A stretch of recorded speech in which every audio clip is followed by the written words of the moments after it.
واسطے تو راحتیں ہوں گی، اطمینان کا سامان ہوگا، وجنت النعیم، اور نعمتیں بھری جنتیں ہوں گی ان کے واسطے، مقربین کے واسطے۔ یاد کر لیجئے، مقربین ان کو کہا گیا جن کے لیے قرآن میں دوسرا لفظ آ چکا ہے السابقون، میں اس وقت بتا چکا تھا، یعنی وہ لوگ کہ جو بطور ڈیوٹی کے ہم اور آپ جاب کرتے ہیں۔ تو دو طرح کی صورتیں ہیں، ایک تو یہ کہ بھائی ڈیوٹی ہے، 8:30 بجے سے ہماری ڈیوٹی شروع ہوتی ہے، 5 بجے تک ہوتی ہے، اور اس کے بعد چاہے وہ آفس تباہ ہو کہ برباد ہو، 8:30 بجے ہم کو پہنچنا اور 5 بجے چھوڑ دینا ہے، کام ہو کہ نہ ہو ہمیں اس سے کوئی لینا دینا نہیں۔ پھر ہمارا جو کام ہے اپنے ٹائم میں پورا کر دیا، اس کے کیا رزلٹ نکلتے ہیں، کیا نتائج نکلتے ہیں، ہم اس کے ذمہ دار بھی نہیں۔ یہ تو کیا ہے، ڈیوٹی پوری کرنا ہے۔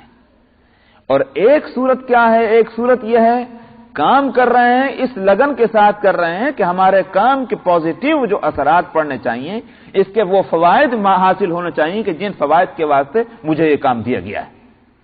ایک یہ لگن، دونوں میں تو بہت بڑا فرق ہے، اس کے کام کی نوعیت دوسری ہوگی، اس کے کام کی نوعیت دوسری ہوگی۔ بس یہ سمجھ لیجئے، عام نیک مسلمان تو وہ ہوئے کہ بھائی یہ فرض ہے، ہاں بھائی فرض ہے، اچھا تو ہم کر لیں گے۔ یہ واجب ہے کہ ہاں بھائی واجب، اچھا یہ بھی ہم کر لیں گے۔ بھائی اس کے کرنے سے گناہ ملے گا، ہاں گناہ ملے گا، اچھا بھائی اس سے بچ گئے، ختم شد۔ یہ تو وہ عام نیک مسلمان ڈیوٹی ادا کر رہے ہیں۔ مقربین کے معنی کیا ہیں؟ مقربین کے معنی یہ ہے کہ ان کو کہیں اس کی بھنک بج جانی چاہیے کہ یہ کام نیکی کا ہے، اس طرح اس طرف لپکتے ہیں کہ جیسے یہی ان کی غذا ہے، اسی سے ان کو اطمینان قلبی حاصل ہوتا ہے، اسی سے ان کو راحت اور سکون ملتا ہے۔ یہ جو بات پیدا ہو جائے، ان کو کہا جاتا ہے السابقون، اور انہی کو کہا جاتا ہے المقربین۔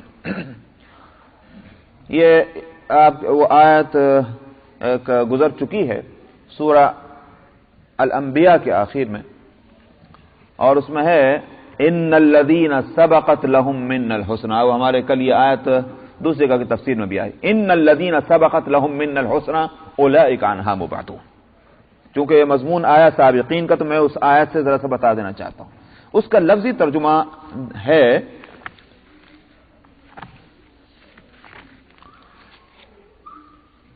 نمبر ہے 101،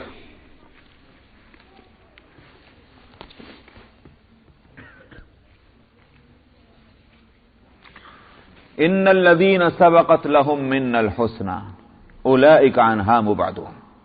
اس کا لفظی ترجمہ لفظ کا وہ ہوگا کہ جو لوگ ہماری طرف سے ان کے لیے نیکی لپکتی ہے، یہ ہے لفظ کا ترجمہ صحیح۔ میں نہیں سمجھ پا رہا ہوں کہ یہ جو انگلش والے نے ترجمہ کس طرح کیا، لیکن لفظی ترجمہ جو ہے وہ اس طرح ہوگا، جو لوگ کہ ہماری طرف سے نیکی ان کے لیے لپکتی ہے، آگے جاتی ہے۔ کیا مطلب ہوا اس کا؟ میں نے کل یہ بات کہی تھی اس آیت کی تفسیر میں کہ ایک وقت ہوتا ہے کہ بندہ نیکیوں کا طلبگار بنتا ہے، یہ اللہ کی توفیق سے ہے، بہت بڑا درجہ ہے۔ بندہ نیکیوں کا طلبگار ہو جائے، طلبگار ہوگا تو ظاہر اس کو حاصل کرے گا۔ پھر اس کے بعد وہ درجہ آتا ہے کہ نیکی اس بندے کی طلبگار بن جاتی ہے، وہ اس کی طالب ہوتی ہے۔ یہ ظاہر ہے کہ بہت بڑا مقام ہے۔ السابقون وہی لوگ ہیں کہ نیکیوں کی طرف لپکتے لپکتے آخر وہ نیکیوں کا مقصود بن گئے، وہ مرید نہ رہے، مراد بن گئے۔ صوفیاء کی اصطلاح میں نے کہا تھا کل بھی کہ دو طرح کے لوگ ہیں، ایک وہ ہیں کہ جو مرید ہیں، جو نیکیوں کا ارادہ کرتے ہیں، محنتیں کرتے ہیں، مشقتیں اٹھاتے ہیں، جب کہیں جا کر وہ درجے ان کو اللہ کے قرب کے حاصل ہوتے ہیں۔ ایک قسم ہے ان لوگوں کی جو مراد ہوتے ہیں، اللہ میاں نے ان کو منتخب کر لیا ہے، اب وہ ان کو اللہ کے انتخاب کے نتیجے میں ان کو اللہ کا قرب حاصل ہو گیا، اور وہاں سے اب ان کو توفیق خود بخود مل رہی ہے کہ یہ کام بھی کرو، یہ کام بھی کرو، یہ کام بھی کرو، یہ مراد ہیں۔ تو اولئک المقربون، بہرحال یہاں فرمایا کہ فاما ان کان من المقربین، جہاں تک مقربین کا تعلق ہے وہ تو راحتوں میں ہوں گے، اطمینان کے ساز و سامان میں ہوں گے، اور نعمتوں بھری جنتوں میں ہوں گے۔ وَأَمَّا إِنْ كَانَ مِنْ أَصْحَابِ الْيَمِينِ، رہ گئے وہ جو دائیں ہاتھ والے ہیں، جو عام نیک مسلمان ہیں، فَسَلَامٌ لَكَ مِنْ أَصْحَابِ الْيَمِينِ، ان سے تو کہا جائے گا سلام ہو تجھے، تو دائیں والوں میں سے ہے۔ یہ کہاں کہا جائے گا؟ وہیں جو ابھی ہمیں آیت، دوبارہ نہیں لوٹتا اس طرف، جو آیت سورہ انبیاء کی میں نے پڑھی ہے، وہاں یہ ہے کہ لا يحزنهم الفزع الاکبر وتتلقاهم الملائکہ، یہ وہ جو ان الذین سبقت لهم من الحسنى اولئک عنها مبعدون، وہ آیت جو میں نے پڑھی سورہ انبیاء کی، اس کے بعد والی آیت ہے کہ لا يحزنهم الفزع الاکبر وتتلقاهم الملائکہ ھذا یومکم الذی کنتم توعدون، وہ گھبراہٹ کا، بڑی گھبراہٹ والا دن جو ہے، اس دن ان کو کسی طرح کا غم نہ ہوگا، ان نیک بندوں کو۔ کیوں غم نہ ہوگا؟ مصیبت تو سب کے لیے ہے، اسی لیے میں نے کل بھی مثال دی تھی کہ بھئی اگر 140 فارنہائٹ ٹیمپریچر ہو، یہ کون کہہ سکتا ہے کہ نیک آدمی کو گرمی نہیں لگی کہ خالی گنہگاروں کو گرمی لگتی ہے؟ ٹیمپریچر اگر ہائی ہے تو سبھی کو لگتی ہے اس کی گرمی نا۔ تو قیامت کہ جس میں سورج سوا نیزے پر ہوگا، اگر سروں کے اندر دماغ جو ہے ہانڈیوں کی طرح سے وہ کھولتا ہوا ہوگا، تو نیکوں کا بھی کھولے گا اور بروں کا بھی کھولے گا، مگر فرمایا کہ وَتَتَلَقَّاهُمُ الْمَلَائِكَةُ، ان نیک بندوں سے فرشتے آ کر ملیں گے اور ان کو اطمینان دلائیں گے، هَذَا يَوْمُكُمُ الَّذِي كُنْتُمْ تُوعَدُونَ، میں یہی تو وہ دن ہے جس کا تم سے وعدہ کیا گیا تھا، اطمینان رکھو، اب تھوڑی دیر کی تکلیف ہے، اس کے بعد تمہارے ساتھ یہ ہوگا، سلام کریں گے، یہاں وہ لفظ آ رہا ہے کہ سلام کہیں گے، فَسَلَامٌ لَكَ مِنْ أَصْحَابِ الْيَمِينِ، وہاں ملاقات کریں گے، تو ملاقات کرنا، سلام کہنا اور یہ خوشخبری سنانا کہ تم اصحاب الیمین میں سے ہو، ساری تکلیفوں کو دور کر دیتا ہے۔ اسی لیے میں نے مثال میں کہا تھا کہ اگر کہیں ایسا ہائی ٹیمپریچر ہو تو گرمی میں کیا کچھ حالت ہوگی، دم گھٹ رہا ہے، مگر دو طرح کے انسان ہیں، ایک کو آ کر کسی نے کہہ دیا فکر مت کرو، ذرا دیر کی تکلیف ہے، ابھی گاڑی آ رہی، تم کو بٹھا کر ایک بلڈنگ میں لے جائیں گے کہ جہاں بہت کول ٹیمپریچر ہے، تو میں نے کہا تھا اس کا پسینہ تو آدھا وہیں خشک ہو گیا۔ اس کے برعکس وہ شخص ہے جس کو کوئی یہ بات کہنے والا نہیں، بلکہ اس کو زیادہ خیال اس کا ہے کہ شاید یہیں گلوں گا اور سڑوں گا، تو اس کا ایک ایک منٹ جو ہے وہ قیامت بنے گا۔ ان نیک بندوں کو آ کر کے سلام کہہ کر کے اور خوشخبری سنائی جائے گی کہ اصحاب من اصحاب الیمین، تم دائیں والوں میں سے ہو۔ وَأَمَّا إِنْ كَانَ مِنَ الْمُكَذِّبِينَ الضَّالِّينَ، فرمایا رہ گئے وہ جھٹلانے والے، گمراہ، جہاں تک ان کا تعلق ہے، وہ جن کے لیے لفظ پہلے آ چکا اصحاب الشمال، بائیں والے۔ یاد ہوگا میں نے بتلایا تھا کہ علماء اس سلسلے میں یہ بات کہتے ہیں، مفسرین، کہ احادیث کی بنیاد پر، کہ ان تین طبقوں کے اس قیامت میں اللہ سبحانہ و تعالی کی عدالت میں تینوں کے ٹھکانے الگ الگ ہوں گے۔ مقربین تو بالکل عرش کے سامنے ہوں گے، اللہ سے بہت قریب ان کو مقام ملے گا۔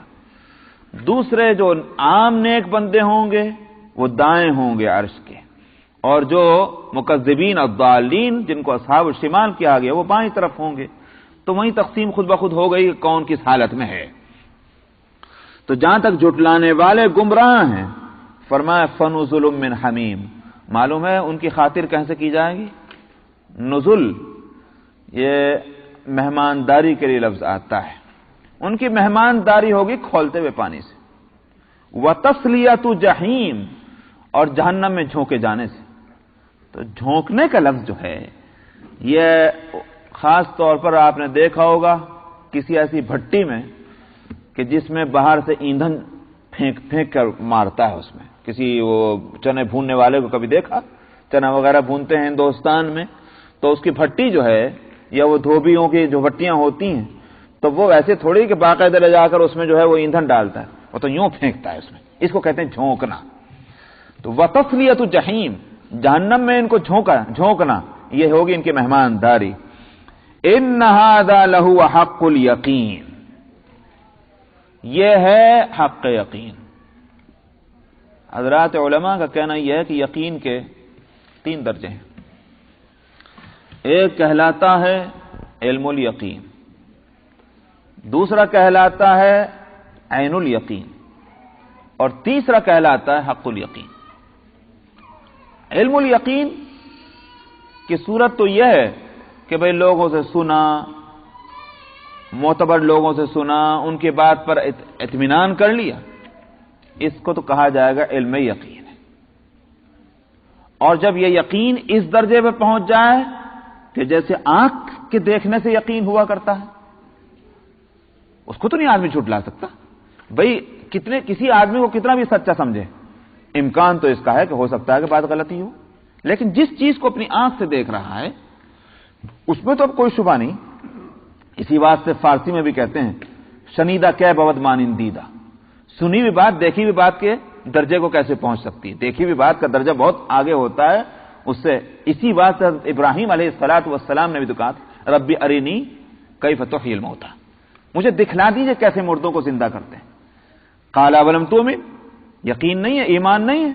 قال بلا، ایمان تو ہے، ولکن لیطمئن قلبی، لیکن دل کو اطمینان ہو جائے گا اس سے۔ تو دیکھنے سے جو درجہ حاصل ہوتا ہے یقین کا، اس کو کہیں گے عین الیقین۔ اور چونکہ دیکھنے میں بھی تو احتمال ہے کہ صاحب ہو سکتا ہے کہ میری نظر دھوکہ کھا رہی ہو، اس سے آگے وہ درجہ کہ جس میں اس طرح کے کوئی امکانات نہ باقی رہیں، کنفیوژن کے اور شک اور شبے کے، اس کو کہا جاتا ہے حق الیقین۔ اور موت جو ہے اس کو حق الیقین کہا گیا۔ کیوں؟ اس واسطے کہ ہر چیز میں شک اور شبہ ہو سکتا ہے، ہزار قسم کے احتمال ہو سکتے ہیں، لیکن موت جو ہے اس کے آنے میں کس کو شک ہو سکتا ہے کہ موت آئے گی کہ نہیں آئے گی، آئے گی نہیں آئے گی؟ یہ تو ہو سکتا ہے کہ پتہ نہیں کب آئے گی، لیکن آئے گی تو ضرور۔ اسی لیے موت کو قرآن میں الیقین کہا گیا۔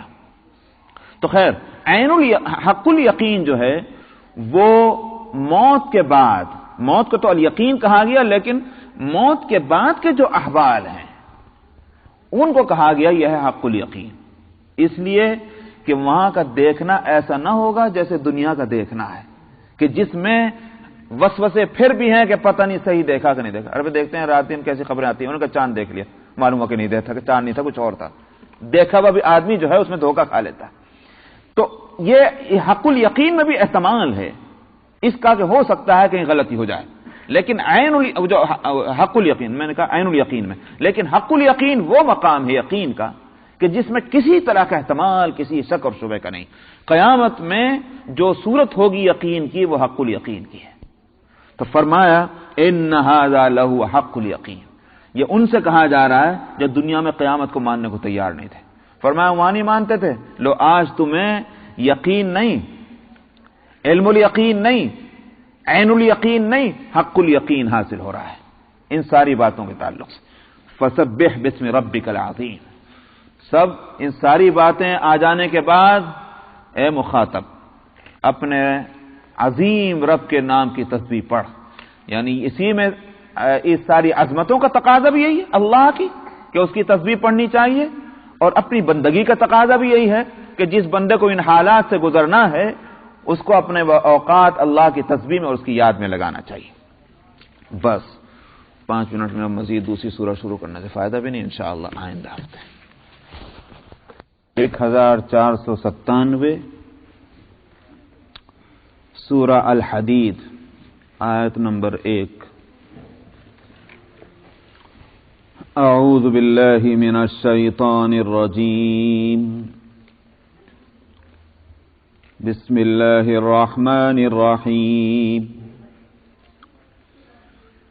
سبح للہ ما فی السماوات والارض وهو العزیز الحکیم، له ملک السماوات والارض یحیی ویمیت وهو على كل شيء قدير، هو الأول والآخر والظاهر والباطن وهو بكل شيء عليم، هو الذي خلق السماوات والأرض في 6 أيام ثم استوى على العرش يعلم ما يلج في الأرض وما يخرج منها وما ينزل من السماء وما يعرج فيها وهو معكم أينما كنتم والله بما تعملون بصير له ملك السماوات والأرض وإلى الله ترجع الأمور يولج الليل في النهار ويولج النهار في الليل وهو عليم بذات الصدور آمنوا بالله ورسوله وأنفقوا مما جعلكم مستخلفين فيه فالذين آمنوا منكم وأنفقوا لهم أجر كبير وما لكم لا تؤمنون بالله والرسول يدعوكم لتؤمنوا بربكم وقد أخذ ميثاقكم إن كنتم مؤمنين والذي ينزل على عبده آيات بينات ليخرجكم من الظلمات إلى النور وإن الله بكم لرؤوف رحيم وما لكم ألا تنفقوا في سبيل الله ولله ميراث السماوات والأرض لا يستوي منكم من أنفق من قبل الفتح وقاتل أولئك أعظم درجة من الذين أنفقوا من بعد وقاتلوا وكلا وعد الله الحسنى والله بما تعملون خبير من ذا الذي يقرض الله قرضا حسنا فيضاعفه له وله أجر كريم صدق اللہ العظیم. اس سورت کا نام سورہ الحدید ہے. آیت نمبر 25 میں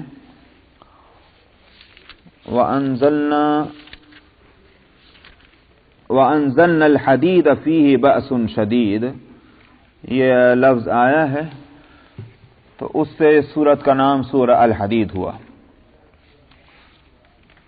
یہ سورت ان سورتوں کے گروپ میں کی ایک سورت ہے جن کا نام رکھا گیا ہے مسبحات. وہ صورتیں کہ جن کی ابتدا سبحہ سے یا یسبح سے ہوئی،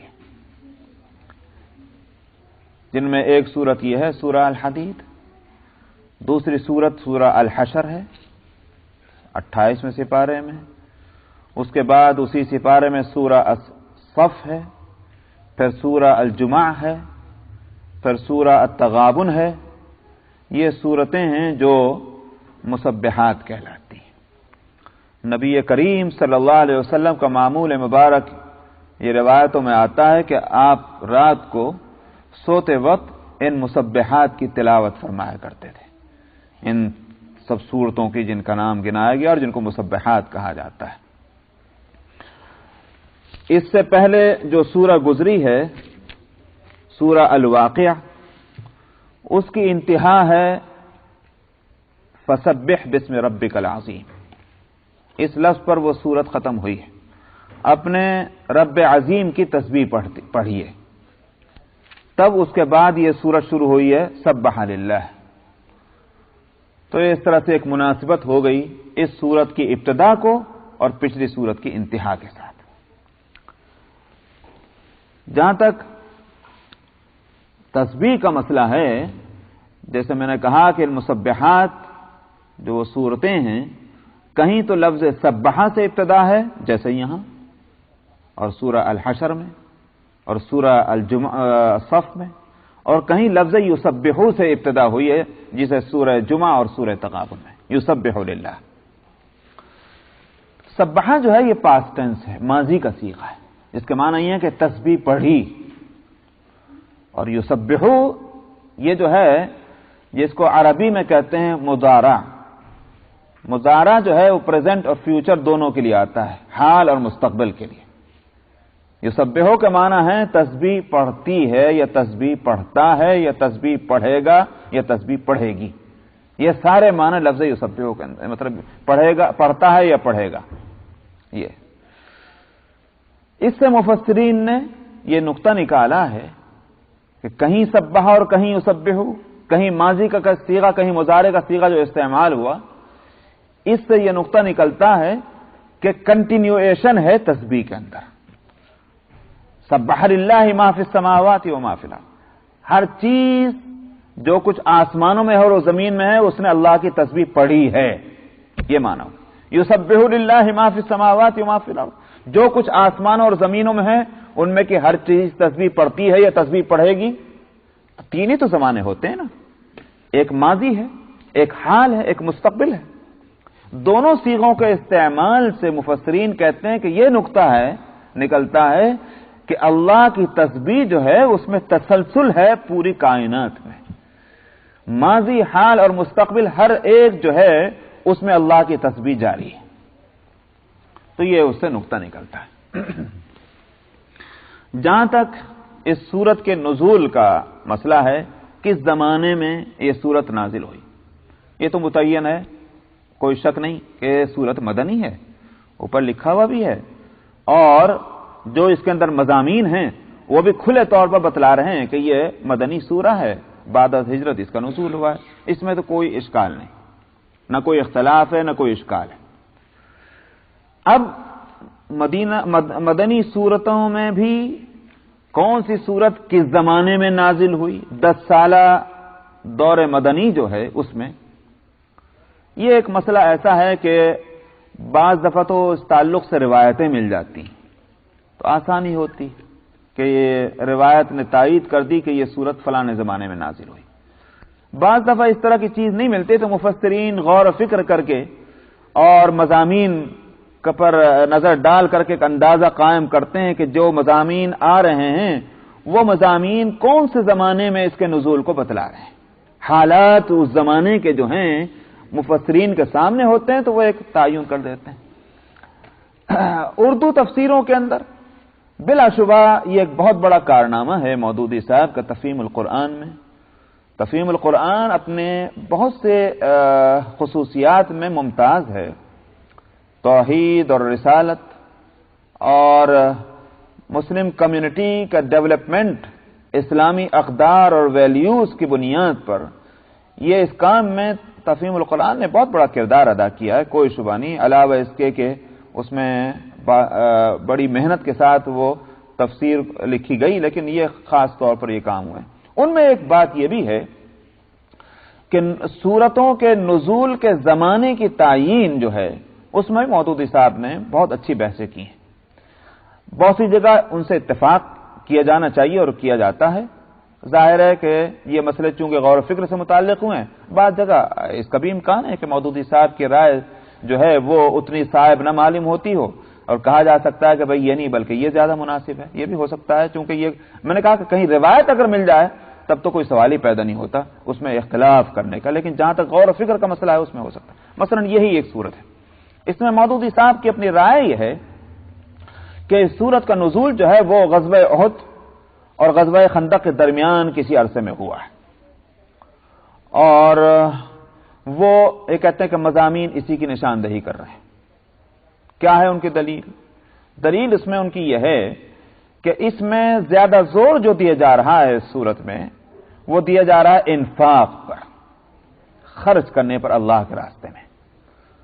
تو غور کرنے سے یہ معلوم ہوتا ہے کہ وہ زمانہ کہ جس وقت مسلم کمیونٹی مدینہ منورہ میں وہ چار طرف کے حملوں کا نشانہ بنی ہوئی ہے، ہر طرف خطرات ہی خطرات ہیں، تو اس وقت ان سے کہا جا رہا ہے کہ صرف جان کی قربانی نہیں بلکہ تمام جتنی مرغوب چیزیں ہیں جس میں مال بھی داخل ہے ان کی قربانی بھی تم کو دینی پڑے گی۔ مال بچا کر رکھو تو اس سے جو ہے وہ اسلام کا کام اور مسلم کمیونٹی کا کام نہیں چل سکتا، اس پر قناعت نہیں کی جا سکتی کہ تم اپنے آپ کو لا کر پیش کر دو، ٹھیک ہے صاحب ہم حاضر ہیں لیکن مال کو سینت کر رکھو، مال بھی تم کو خرچ کرنا ہی پڑے گا۔ اس وقت ضرورت تھی مال کے خرچ کرنے کی اتنی اہمیت کے ساتھ کہ جتنی اہمیت کے ساتھ جانوں کی قربانی ہے۔ اس کے بغیر جہاد کا کام، اس کے بغیر اسلامی تحریک کا کام، اس کے بغیر مسلم کمیونٹی کے اسٹیبلش کا کام ہو نہیں سکتا۔ ایک یہ تو ہوا قیاس۔ اس کے لیے ایک روایت ان کو ایک ملتی ہے کہ ایک روایت یہ ہے کسی صحابی نے یہ کہا کہ نزول قرآن کے 17 سال کے بعد یہ سورت نازل ہوئی۔ یہ ایک روایت کسی صحابی کا یہ قول ملتا ہے۔ اس پر انہوں نے کہا کہ بھئی اس سے معلوم ہوا کہ یہ جو ہے کیا نام ہے غزوہ خندق کے قریب اس میں اس کا نزول ہے۔ میں سمجھتا ہوں کہ یہ سورت کا نزول غزوہ خندق اور غزوہ احد کے درمیان ہونا یہ سمجھ میں نہیں آتا۔ یہ معلوم ہوتا ہے کہ اس کا نزول فتح مکہ کے فوراً بعد ہوا ہے، اس لیے کہ صفحہ نمبر 1499 اور آیت نمبر 10 کے اندر ہے، کھول لیا نہیں؟ وَمَا لَكُمْ أَلَّا تُنْفِقُوا فِي سَبِيلِ اللَّهِ وَلِلَّهِ مِيرَاثُ السَّمَاوَاتِ وَالْأَرْضِ لَا يَسْتَوِي مِنْكُمْ مَنْ أَنْفَقَ مِنْ قَبْلِ الْفَتْحِ وَقَاتَلَ أُولَئِكَ أَعْظَمُ دَرَجَةً مِنَ الَّذِينَ أَنْفَقُوا مِنْ بَعْدُ وَقَاتَلُوا۔ پوری میں اس کا ترجمہ نہیں کر رہا ہوں، اس میں مضمون یہ ہے کہ جو لوگ فتح مکہ سے پہلے خرچ کر چکے ہیں اور جن لوگوں نے فتح مکہ کے بعد خرچ کیا یہ دونوں برابر نہیں ہو سکتے۔ سمجھ میں آیا؟ کیوں؟ اس کی تشریح میں جب کروں گا کہ جب وہ صورت آئے گی۔ یہاں سوال اس کا نہیں ہے کہ کیوں برابر نہیں، لیکن فتح مکہ کا لفظ جب آ رہا ہے فتح، ظاہر ہے کہ فتح مکہ سے پہلے یہ کہنا کہ جو فتح مکہ کے بعد کریں گے ان کا درجہ وہ نہیں ہو سکتا جو فتح مکہ سے پہلے کر رہے ہیں، یہ کچھ اس میں سینس نہیں پایا جاتا۔ فتح مکہ کے بعد جن لوگوں نے خرچ کیا ہے وہ ان کے برابر نہیں ہو سکتے جو انہوں نے فتح مکہ سے پہلے کیا ہے۔ مطلب یہ ہے کہ وہ ظاہر ہے کہ ان کا درجہ بہت اونچا ہے، اس کی وضاحت یہاں ہے۔ تو بالکل اس میں سینس ہے کہ یہ فتح مکہ کے بعد نزول اس کا ہوا ہے۔ رہ گئی وہ روایت میں ایک اندازہ ہے کہ 17 سال کے بعد، ہو سکتا ہے کہ 18 سال بھی ہو، تو اگر 18واں سال مان لیا جائے تو فتح مکہ سن 8 ہجری میں ہوا ہے، تو ایک اندازہ آدمی کہا کرتا ہے کہ بھئی 17 سال 18 سال کے بعد 17 سال کے بعد نزول ہوا، تو 17 سال کا مطلب ہوا فتح مکہ سے 1 سال پہلے، 18 سال کا مطلب ہوا فتح مکہ والا سال۔ اس لیے یہ بہت قریب ہے یہ بات۔ تو جہاں تک روایت کا تعلق ہے وہ ایک صحابی کا ارشاد ہے اور اس میں 17 کا 18 ہو سکتے ہیں، اندازہ یہ ہے کہ 17 سال کے بعد 18 سال کے بعد ہو سکتے ہیں۔ رہ گئی بات یہ کہ وہ جو یہ ہے کہ حالات تقاضا کرتے ہیں انفاق کے لیے کہ جو وہ تھے گویا غزوہ احد اور غزوہ خندق کے درمیان کہ جس وقت ہر طرف سے حملے ہو رہے تھے مسلمانوں کے اوپر۔ میں عرض کرتا ہوں کہ یہی قیاس جو ہے فتح مکہ کے بعد اس سورت کے نزول کے لیے بھی ہے، یعنی بلکہ زیادہ قیاس اس کا ہے۔ فتح مکہ ہو جانے کے بعد حالات بدل چکے تھے۔ خوب توجہ سے سنیے اس بات کو، فتح مکہ سے پہلے تو خطرات تھے، مدینے میں بسنے والی مسلمانوں کی جو جماعت تھی اس کو ہر طرف سے خطرات تھے۔ سب سے بڑا دشمن جو مکہ مکرمہ میں قریش کا تھا، جو سردار تھے پورے عرب کے بنے ہوئے، تو وہ دشمن تھے، ان کے سر ابھی تک نہیں جھکے تھے۔ تب ان کے حالی موالی جو تھے وہ بھی یقیناً دشمن تھے مدینہ منورہ کے اور مدینہ میں بسنے والی مسلم کمیونٹی کے۔ تو اس وقت جو تھے کون اس کی توقع کر سکتا ہے کہ جو جان پیش کر رہا ہوگا وہ مال پیش نہ کر سکے گا؟ مسئلہ جو تھا وہ فتح مکہ کے بعد جب یہ ہوا کہ اسلام کو وہ عزت حاصل ہو گئی، وہ شہرت حاصل ہو گئی، وہ استحکام حاصل ہو گیا کہ جس کا تذکرہ سورہ النصر میں اس طرح فرمایا اذا جاء نصر اللہ والفتح ورأیت الناس يدخلون فی دین اللہ افواجا، کہ اللہ کی مدد آ گئی، مکہ فتح ہو گیا۔ اب آپ دیکھتے ہیں کہ اسلام کے دائرے کے اندر لوگ جوق در جوق، فوج در فوج اور جماعت کی جماعتیں داخل ہو رہی ہیں۔ کل تو یہ ہوتا تھا کہ ایک دن کوئی اتفاق سے کوئی ایک دائرہ اسلام میں آ گیا، 2 آ گئے، 3 آ گئے، ایک ہفتے کے بعد پھر کوئی آیا، 1 مہینے کے بعد کوئی آیا، لیکن فتح مکہ کے بعد تو یہ ہوتا تھا کہ آج فلانا قبیلہ آ رہا ہے، آج فلانی طرف کے لوگ آ رہے ہیں اور اسلام میں داخل ہو رہے ہیں۔ یہ تھی صورت۔ تب اس وقت جو مسلمانوں کی جماعت تھی مدینے میں ان کو ایک گنا اطمینان ہو گیا۔ اب ان کو یہ خیال ہوا کہ اب ہم جو رات دن جو کماتے تھے اسلام کے لیے خرچ کرتے تھے اب اس کی ضرورت نہیں رہی ہے، اب جو ہے اسلام جو ہے مضبوط ہو گیا، مسلمانوں کی جماعت مضبوط ہو گئی، بے فکری ہے، اب ہم کو اپنے دنیا کے کاموں میں لگ جانا چاہیے۔ ضرورت تھی اس کی کہ یہاں ان کے اس خیال کی اصلاح ہو، اس لیے کہ یہ خیال اگر قائم ہو گیا تو ابھی تو فتح مکہ ہی ہوا ہے مثلا، اس کا مطلب تو یہ کہ یہ خیال آگے چل کر اتنا پختہ ہو جائے گا کہ مسلمانوں کے ذہنوں سے انفاق فی سبیل اللہ کا وہ جذبہ جو ہے وہ نکل جائے گا، جس کو کنٹینیو ہونا چاہیے تا قیامت۔ اس لیے اس وقت اس سورت کا نزول بالکل برمحل معلوم ہوتا ہے کہ تمہارا خرچ کرتے رہنا، یہ اس میں تسلسل ہونا چاہیے، خرچ کیے بغیر تمہیں وہ کامیابیاں حاصل نہیں ہو سکتی کہ جس کا تم سے وعدہ ہے۔ اس لیے میں غور کرنے سے یہ بات سمجھ میں آتی ہے کہ اس سورت کا نزول جو ہے وہ فتح مکہ کے فوراً بعد ہوا ہوگا، یہ واللہ عالم۔ بہرحال یہ ایک ایسا مسئلہ ہے کہ جس کے لیے نبی کریم صلی اللہ علیہ وسلم کا کوئی ارشاد ہوتا تو ظاہر بات ہے بالکل صاف بات تھی، لیکن چونکہ مضامین میں غور کرنے سے تعین کرنا ہے تو اس لیے اس میں اتفاق اور اختلاف ہو سکتا ہے۔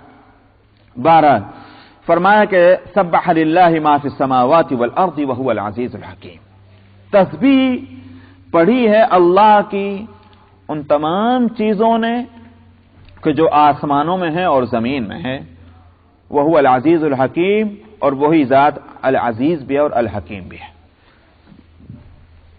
جو لوگ عربی گرامر تھوڑی سی بھی جانتے ہوں گے ان کو یہ مسئلہ معلوم ہوگا کہ لفظ ما جو ہے وہ استعمال ہوتا ہے سبح للہ ما فی السماوات۔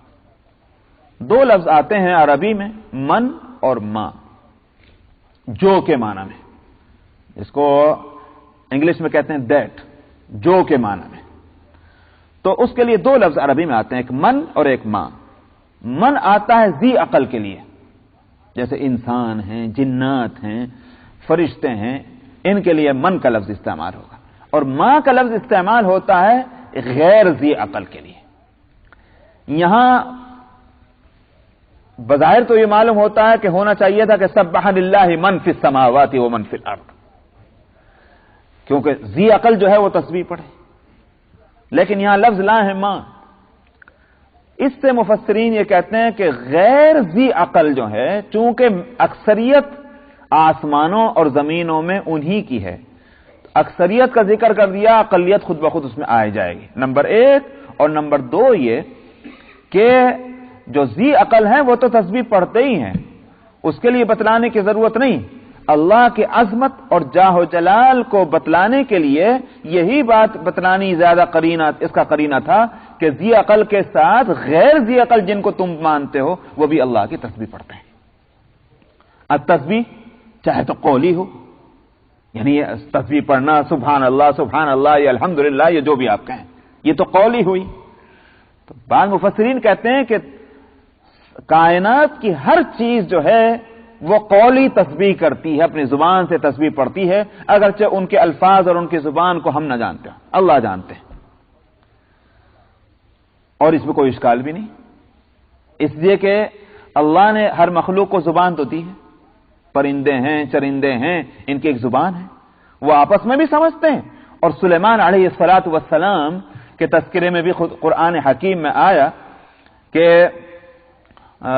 علمنا منطق الطیر، ہم کو پرندوں کی بولیوں کا علم دیا گیا۔ معلوم ہوا کہ ان کی زبان تو ہے، تبھی تو اس کا ایک علم حضرت سلیمان علیہ الصلوۃ والسلام کو دیا اور وہ پرندوں اور جانوروں کی بولیوں کو سمجھتے تھے۔ آگے ایک واقعہ اسی سورت کے اندر سورہ نمل میں ایک واقعہ خود وہ ہدہد ایک چڑیا کا موجود ہے، وہ ساری گفتگو وہاں نقل کی گئی ہے، ساری بات نقل کی گئی، سارا کام اس سے جو لیا گیا اس کا تذکرہ موجود ہے۔ تو اور مخلوقات جو ہیں ان کی بولیاں ہیں، ان کی زبان ہے، ان کا قول ہے، تب تسبیح قولی اگر ہو تو اس میں کوئی اشکال ہی نہیں۔ مفسرین دوسرے کچھ اس طرف گئے کہ یہاں تسبیح حالی مراد ہے، یعنی قول نہیں ضروری نہیں، بلکہ ان کا اپنا ایکشن، ان کی اپنی ایکٹیویٹی، ان کے اپنے معمولات اللہ سبحانہ و تعالیٰ کے حکم اور مرضی کے مطابق جو کچھ ہو رہے ہیں وہ بھی دراصل ایک تسبیح ہے۔ تسبیح کا مطلب کیا ہے؟ اللہ کی عظمت اور کبریائی اور حمد اور ستائش کو بیان کرنا۔ اب جو اس کے حکموں پر چل رہا ہے وہ تو عملاً تسبیح پڑھ رہا ہے، اور جو زبان سے بول رہا ہے سبحان اللہ وہ قولی تسبیح کر رہا ہے، تو ساری مخلوقات جو ہے وہ عملاً تسبیح ہے۔ بات یہ ہے کہ اگر ان دونوں چیزوں میں کوئی تضاد اور ٹکراؤ تو ہے نہیں، کیوں نہ ہم یہ کہیں کہ ہر چیز تسبیح میں مشغول ہے، قولاً بھی اور عملاً بھی، تو اس میں کوئی اشکال نہیں، دونوں چیزیں ایک دوسرے کے مقابل نہیں ہیں، ہر چیز اللہ کی تسبیح پڑھ رہی ہے جو کچھ آسمانوں میں اور زمین میں۔ خود قرآن حکیم میں دوسرے کا فرمایا وَإِن مِّن شَيْءٍ إِلَّا يُسَبِّحُ بِحَمْدِهِ وَلَكِن لَّا تَفْقَهُونَ تَسْبِيحَهُم، ہر چیز اللہ کی تسبیح پڑھتی ہے اگرچہ تم ان کی تسبیح کو نہیں سمجھتے۔ تو کائنات کی ہر چیز تسبیح، کل قد علم صلاته وتسبیحه، دوسری جگہ فرمایا کہ اللہ ہر چیز نے اس کائنات میں اللہ کی تسبیح کو اور اس کی نماز کو جان لیا ہے۔ تو محض تسبیح زبان ہی سے نہیں، صلاۃ میں دونوں چیزیں ہوتی ہیں۔ تسبیح کے اندر تو آپ زیادہ کہہ سکتے ہیں سبحان اللہ کہیے، الحمدللہ کہیے، یہ تسبیح ہے، لیکن صلاۃ، لفظ صلاۃ جب بولیں گے تو اس میں قول بھی ہے، اس میں عمل بھی ہے۔ آپ کی نماز کیسی ہوتی ہے وہ جانے دیجئے، یہودیوں کی نماز کیسی ہوتی ہوگی، نصارہ کی اصل نماز کیسی ہوتی ہوگی، حضرت داؤد علیہ السلام کی امت کے لوگوں کی نماز کیسی ہوتی ہوگی، لیکن یہ تو متعین ہے کہ نماز مجموعہ ہے قول اور عمل کا۔ خالی بیٹھ کے تسبیح پڑھتے رہیے اس کو نماز نہیں کہا جائے گا، بغیر کچھ پڑھے اپنا جو ہے رکوع سجدہ کرتے رہیے اس کو بھی نماز نہیں کہا جائے گا۔ نماز بنے گی قول اور عمل سے۔ کل قد علم صلاته وتسبیحه، ہر چیز نے اپنی نماز اور تسبیح کو جان لیا، تو خود متعین ہو گیا کہ عملاً اور قولاً ہر ایک جو ہے وہ اللہ کی عبادت اور اس کی تسبیح اور اس کی تعظیم اور اس کی تکبیر میں مصروف ہے۔ وہو العزیز الحکیم، وہی غالب ہے اور وہی حکمت ہے، وہی حکیم بھی ہے۔ لہ ملک السماوات والارض یحیی ویمیت وہو علی کل شیء قدیر، اسی کی ملکیت ہے، بادشاہی ہے آسمانوں میں اور زمین میں۔ یحیی ویمیت، وہی زندگی دیتا ہے، وہی موت دیتا ہے۔ عظمت قدرت کو اور عزیز جو فرمایا تھا اس صفت کی یہاں تشریحات آ رہی ہیں ان دوسری صفات کے ساتھ۔ وہو علی کل شیء قدیر، وہ ہر چیز پر قدرت رکھنے والا ہے۔ هو الاول والآخر والظاہر والباطن، وہی اول ہے، وہی آخر ہے، وہی ظاہر ہے، وہی باطن ہے۔ اول ہونے کے معنی تو یہ کوئی چیز اللہ سے پہلے نہیں، ہر چیز بعد میں ہے، اس لیے کہ ہر چیز مخلوق ہے، مخلوق بعد میں ہوگی، خالق پہلے ہوگا۔ اللہ سے پہلے کوئی چیز نہیں، اللہ کی ذات حقیقتاً اول ذات ہے۔ الآخر کے معنی یہ ہے کہ ہر چیز کو فنا ہونا ہے، سمجھ آیا؟ ہر چیز کو فنا ہونا ہے، چاہے فنا ہونے کے بعد اللہ تعالیٰ اس کو نیا وجود عطا فرما دے جو قیامت میں ہوگا، لیکن اللہ سبحانہ و تعالی کی ذات ہمیشہ رہنے والی ہے۔ تو اس لحاظ سے الآخر، یا پھر ایک اور معنی بھی اس میں تاکہ کوئی کسی طرح کا اشکال نہ رہے، قیامت کے برپا ہونے کے نتیجے میں اگر کچھ چیزیں فنا بھی ہو رہی ہوں، چاہے فنائے جزئی ہو یا فنائے کلی ہو، اور مان لیجئے کہ کچھ مخلوقات وہ ہوں کہ قیامت کے برپا ہونے کے نتیجے میں ان میں کسی طرح کی فنائیت نہ ہو، جیسے فرشتے ہیں آسمانوں میں کہ ان کو رہنا ہے، قیامت کا اثر ان پر نہ پڑے مثلا، تب بھی یہ کہا جائے گا کہ ان میں صلاحیت ہے فنا ہونے کی، اس لیے کہ وہ مخلوق ہیں، لیکن اللہ سبحانہ و تعالیٰ کی ذات جو ہے وہ چونکہ مخلوق نہیں، ان کے فنائیت اس کے لیے کسی طرح بھی نہیں ہے، یعنی ان میں صلاحیت ہے، اللہ تعالیٰ فنا بھی نہیں ہو سکتے، مخلوقات جو ہے وہ فنا ہو سکتی ہے چاہے فنا نہ کریں اللہ سبحانہ و تعالیٰ۔ الآخر کے معنی یہ ہوں گے، والظاہر والباطن، ظاہر کھلا ہوا، یعنی اللہ سبحانہ و تعالی ظاہر بھی ہیں. جہاں تک اللہ کی مجمل گویا یوں کہ یہ معرفت کا تعلق ہے، اللہ موجود ہیں، اتنا علم بالکل کھلا ہوا ہے. کہیں بھی آپ دیکھیں، آسمان کو دیکھیں، زمین کو دیکھیں، مخلوقات کو دیکھیں، خود اپنی ذات کو دیکھیں، اللہ کا اتنی معرفت کہ اللہ موجود ہیں، یہ بالکل کھلی بات ہے. اس اعتبار سے ظاہر ہیں، اور اس اعتبار سے باطن ہیں کہ اللہ کی صفات، اللہ کے کمالات، اس کی حقیقت، اس کی معرفت جو ہے وہ ایک بے پایہ سمندر ہے. اس میں جتنا آدمی بڑھتا چلا جائے معلوم ہوتا ہے کہ اس کی حقیقتیں کھلتی بھی چلی جا رہی ہیں، اور نہ کھلنے والے حقیقتوں کا پھر بھی سمندر موجود ہے. اس اعتبار سے اللہ کو باطن بھی کہا جاتا ہے. تو ظاہر بھی وہی ہے اور باطن بھی وہی ہے. وَهُوَ بِكُلِّ شَيْءٍ عَلِيمٌ. تو اور اگر وَهُوَ عَلَى كُلِّ شَيْءٍ قدیر، قدرت کے اعتبار سے اگر وہ اس کو وسعتیں حاصل ہیں تو ہر چیز کو اس کے علم نے احاطہ کیا ہوا ہے، تو وسعت علم بھی ہے. هُوَ الَّذِي خَلَقَ السَّمَاوَاتِ وَالْأَرْضَ فِي سِتَّةِ أَيَّامٍ ثُمَّ اسْتَوَىٰ عَلَى الْعَرْشِ. وہی وہ ذات ہے جس نے پیدا کیا آسمانوں کو اور زمین کو 6 دن کے اندر. جہاں تک 6 دن کا تعلق ہے، بعض لوگ اس سلسلے میں یہ سوال کیا کرتے ہیں کہ 6 دن کون سے، 6 دن دنیا کے، یہ 6 دن اللہ میں آ کے یہاں کے. اس لیے کہ قرآن حکیم میں دوسری جگہ خود اللہ تعالیٰ نے ایک بات یہ فرمائی، وَإِنَّ يَوْمًا عِندَ رَبِّكَ كَأَلْفِ سَنَةٍ مِّمَّا تَعُدُّونَ، کہ ایک دن اللہ کے یہاں تمہارے 1000 سال کے برابر ہے. دوسرے کا 50 الف سنہ بھی فرمایا گیا. وہ تو جانے دیجئے کہ وہ 50 الف سنہ اور الف سنہ کے معنی کیا ہے. لیکن سوال یہ ہے کہ یہ 6 دن کون سے مراد ہیں. صاحب جلالین نے یہاں کہا کہ دنیا کے اپنے حساب سے، دنیا کے 6 دن کے وقت، اور اسی سے دراصل عظمت کو بھی بتلانا ہے کہ تمہارے 6 دن کی جو مختصر مدت ہے، اتنے مختصر مدت کے اندر اللہ سبحانہ و تعالی نے اس پوری کائنات کو بنایا. دوسری روایت ان دنوں کا تعین بھی کر دیتی ہے. روایت سے معلوم ہوتا ہے ابتدا ہوئی ہے الاحد سے، یوم الاحد، یعنی آج جو دن ہے اتوار کا دن. اس کو عربی میں یوم الاحد کہتے بھی اسی لیے، اس لیے کہ یہ پہلا دن ہے. تو یہاں اس دن سے ابتدا ہوئی اور یوم الجمعہ پر اس کی انتہا ہو گئی. اسی لیے یوم السبت جو ہے اس کو سبت یثبت کاٹنے کے معنی میں ہوتا ہے، قطع کے معنی میں. اس دن سب سارے کام مکمل ہو گئے، سب سلسلہ ختم ہو گیا، اس لیے اس کو یوم السبت کہا گیا، سیٹرڈے کو. اسی لیے بعض علماء کہتے ہیں کہ یوم الاحد جو ہے اس کو شاید، یعنی وہ کوئی اس کے لیے کوئی دلیل نہیں، لیکن شاید کے درجے میں، شاید نصارہ نے اس کو اسی لیے اپنے یہاں مقدس سمجھا کہ اس دن جو ہے وہ خلق کی ابتدا اس دن سے ہوئی ہے. اور یہودیوں نے یوم السبت کو مقدس قرار دیا اس لیے کہ وہ فراغت کا دن ہوا. گویا ایک لحاظ سے کہہ سکتے ہیں ویسے اللہ سبحانہ و تعالیٰ کی یہاں کیا فراغت اور کیا مشغولیت، لیکن بہرحال خلق کا کام پورا ہو گیا.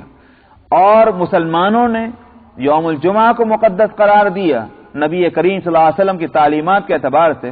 اصل علت تو اللہ اور اس کے رسول کا حکم اور فیصلہ ہے، لیکن حکمت کے درجے میں یہ کہا جا سکتا ہے کہ اس دن خلق کی انتہا ہوئی ہے، تکمیل ہوئی ہے، تو تکمیل والے دن کو انہوں نے مقدس مانا. بہرحال یہ سب حکمت کی چیزیں ہیں، لیکن یہ کوئی ایسی ایمانیات سے متعلق نہیں ہے کہ جس کو اس طرح کا درجہ دیا جائے، لیکن نکات علمی ہے. تو 6 دن جو ہیں یہ دنیا کے اعتبار سے ہیں. دنیا کی جو دن اور رات ہیں 24 گھنٹے، اس لحاظ سے 6 دن کے اندر یہ تخلیق ہوئی ہے آسمانوں اور زمینوں کی. ثم استوى علی العرش، پھر عرش پر متمکن ہو گئے اللہ سبحانہ و تعالی. عرش یعنی یہ بالکل صحیح ہے، اذا اراد شیئا قال له کن فیکون. یہ تو ہوا، اس کو میں پہلے بھی بتلا چکا تھا، بہت عرصہ ہو گیا. میں نے کہا تھا کہ جہاں تک اللہ سبحانہ و تعالی کی قدرت کا تعلق ہے، اس کو تو قدرت یقیناً کن فیکون ہی ہے، مگر اس سلسلے میں کوئی بات وجہ تو نہیں کوئی روایتوں میں ملتی، لیکن غور کرنے سے ہو سکتا ہے، یہ سمجھا جا سکتا ہے کہ جس چیز کو پیدا کیا جا رہا ہے اس کی حکمت اس کا تقاضا کر رہی ہو کہ اس کو اتنے عرصے میں اس کا پروسیس ہو. اس عرصے کے بھی کچھ اثرات پڑتے ہیں. ایک چیز کو جتنے عرصے میں آپ بنائیں